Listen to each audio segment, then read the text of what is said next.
Hi everyone, welcome. We're down here in my wormery, and as you look around my shelves and see all my different worm bins, here and there you notice things that might call into question, well, what are those? And I'm referring to these little objects that you'll see here and there on the shelf, resting in between or next to certain systems.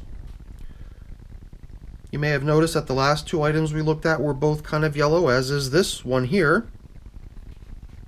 And none of them are bolted down. Most of them are kind of on a loop, hanging, or have a little hook, or something like that.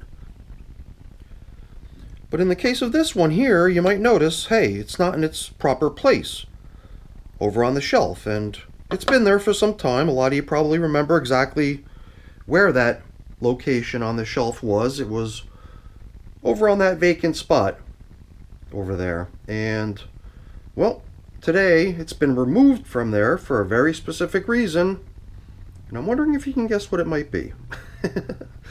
Yeah, we're going to take the outdoor worm bag, version 7.0, which has for quite some time now, how long?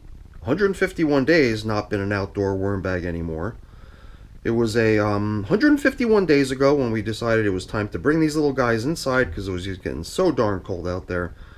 And it was at that same time we gave them, it would appear, their final dose of bedding, starting off the foraging phase. And well, at this point, now that the system is, yes, believe it or not, 1 year old, it's time to move them on to the next phase of their life cycle. And, well, yep, you guessed it, it's migration time. But, hey, where's the bag? Well, I could see our system has a guardian here, and once we get working, I got a feeling this little guy's gonna skedaddle, so I'll try to be gentle in the beginning and give him the opportunity he needs to get out of here. All right, buddy, take off.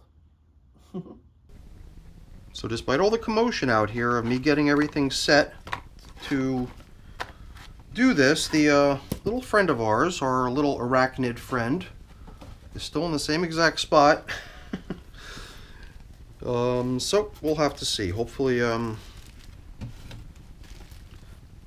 we ease him out of here gently and don't scare him too much, but it seems like little guy must be really protective of this space because he just doesn't want to leave, or perhaps just doesn't know where to go. Alright, so I'm not sure I really explained what I had planned, and I guess the presence of a bunch of this stuff over here was meant to serve as a clue. But I'm going to basically take all the material in here, and a lot of times I would just take a system where I'm thinking it's time to harvest and try to separate the worms by just starting a migration with the stuff as it is. And sometimes I'll want to pass it through a screen, and the screen will catch large chunks of food like that banana stem, and it'll also invariably catch a very large number of the worms that are in this stuff. So some of the worms are going to pass through and make it into the batch of now screened material, and that's fine because we're still running the migration. All that screened material will have worms in it, and they'll have a chance to come over to the horizontal migration feeding zone. But I guess a little departure from how I usually do this, I'm going to be sort of pre-populating the horizontal migration feeding zone with the worms that we managed to nab in the screening process. And I guess my only final thought on that is why haven't I thought of doing this sooner? So now, yeah, there's worm spotting opportunities here for sure. But it is a little bit time consuming, you know, with the need to process this material probably in 3 or 4 passes. So, like I'll do sometimes, it's a good idea to just depict this stuff quickly so you can kind of see what all happens in its entirety, but played back much faster for you. So I think I'm gonna do a quick trick in the video editor and play all this material back for you a little bit more quickly so you can see how it went. And then we'll regroup when the screening is complete.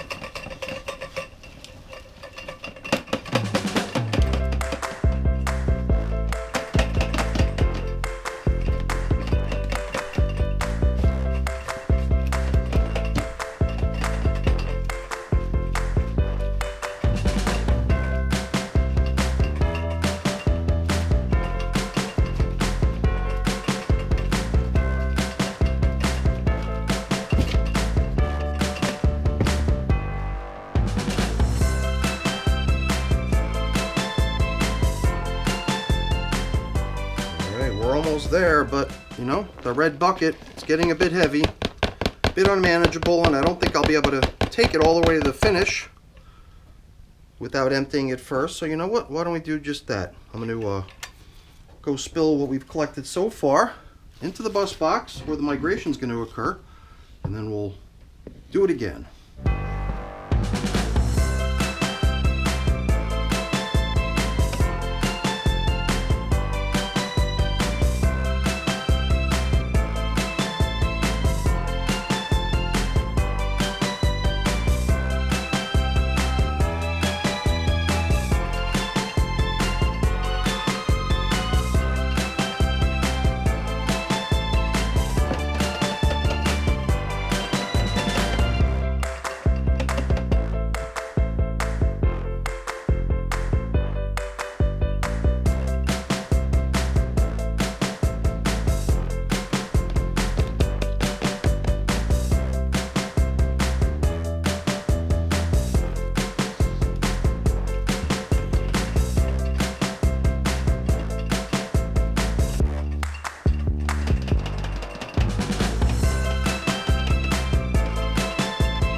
Treat that as the last batch to screen and separate worms from, and treat what's remaining here in the bag as, I don't know, I think in the past what I've done was given these little guys an opportunity to detach themselves from this fabric, because it's got these loops, you know, this kind of material that the worms somehow invariably get stuck under as they're just cruising around, probably not deliberately trying to get themselves trapped that way. But I'm thinking that if I were to take this bag outside into the daylight, these worms would all just on their own accord start slithering free of all these things that are holding them down, all these features of this fabric, and they would at least get moving to the point where they're detached from the bag, and then I can revisit them in a short while and just maybe, whatever, release them in the wild outside while they're out there anyway.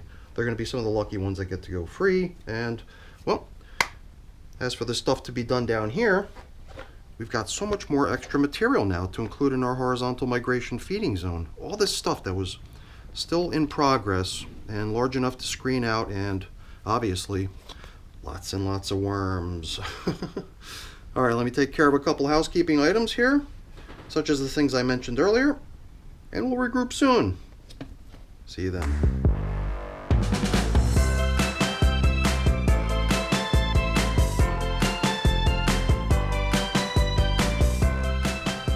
Alright, we're really down to just assembling all these things that you see out here. The now vermicompost removed of its worm population in large part. I guess with the knowledge that there's probably a good many stragglers in this stuff. After all, if not for the stragglers, why would we even bother trying to round them up with a horizontal migration? And you know, I am curious. I wasn't really able to see what was happening down in the red bucket as the screening occurred. My assumption in these cases is that most of what fell through would have been very minute baby worms, and maybe just a couple squirmy bigger ones. So I do here and there see a worm, and as you can see, the one that I managed to grab is pretty small in size. However, here's a fairly average size red wiggler, as is this one here. So I think we've got a good many worms that we could still collect out of this material that they've created for us. And I'll tell you, I really wasn't expecting to see quite so much stuff get caught in the screen, as far as fragments of sticks, leaf parts, leaf stems, many of them. And what I'm curious to see is the worms. Once we empty this thing into the horizontal migration feeding zone, I assume that a good many of the worms that got caught in the screen or in that box are down closer to the bottom. So when we invert the contents of that box to empty it into the horizontal migration feeding zone, we'll hopefully get a view of how many worms we managed to pre-populate our horizontal migration feeding zone with.